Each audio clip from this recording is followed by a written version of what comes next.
சிறப்பு அழைப்பாளர்களாக வரவேற்கக்கூடிய புதுச்சேரி மாநிலத்துடைய மாநில தலைவர் அவர்களே, முன்னாள் முதலமைச்சர் அறிவுரை ஐயா அவர்களே மற்றும் ஏனைய மாவட்ட தலைவர்கள் அவர்களுக்கும் எனது சிறந்தார்ந்த வணக்கத்தை தெரிவித்துக் கொள்கிறேன்.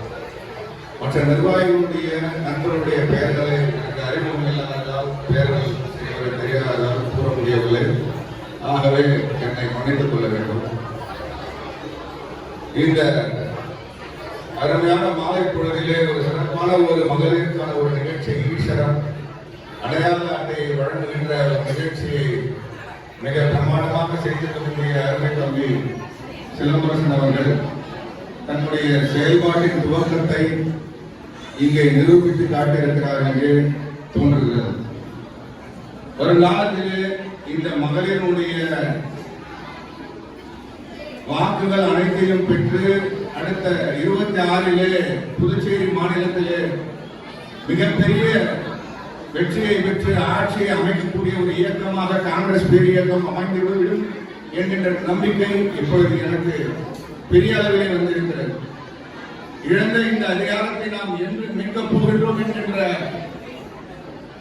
ஐயப்பாடு இந்த காலகட்டத்திலே இங்கே வருகின்ற இந்த மகளிருடைய அணியாய் வந்து அமர்ந்திருக்கக்கூடிய இந்த மகளிரை பார்க்கின்ற பொழுது தூரத்திலே ஒரு நம்பிக்கை ஒளி வீசுகிறது என்பதை யாராலும் மறுக்கவும் முடியாது, மறைக்கவும் முடியாது.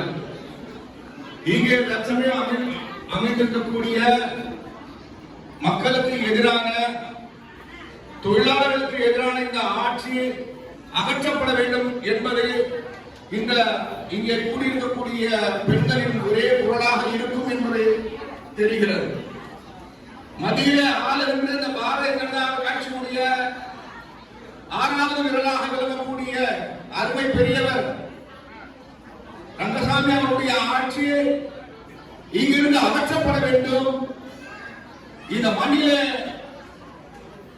மிகப்பெரிய ஒரு செல்வாக்கான ஆட்சியை அமைந்திருந்த காங்கிரஸ் பேரியக்கத்தின் ஆட்சி துரோகத்தின் பெயரால் அகற்றப்பட்டு இன்று 5 ஆண்டுகள் முடிய வேண்டிய சூழலிலே இருக்கக்கூடிய இந்த நிலையிலே மீண்டும் மக்களாட்சி இங்கு மலரும் என்கின்ற நம்பிக்கை கொண்டுவிடுகிறது. இந்த 5 ஆண்டு காலங்களிலே நிர்வாகத்தை சிறம்பட நடத்த முடியாத ஒரு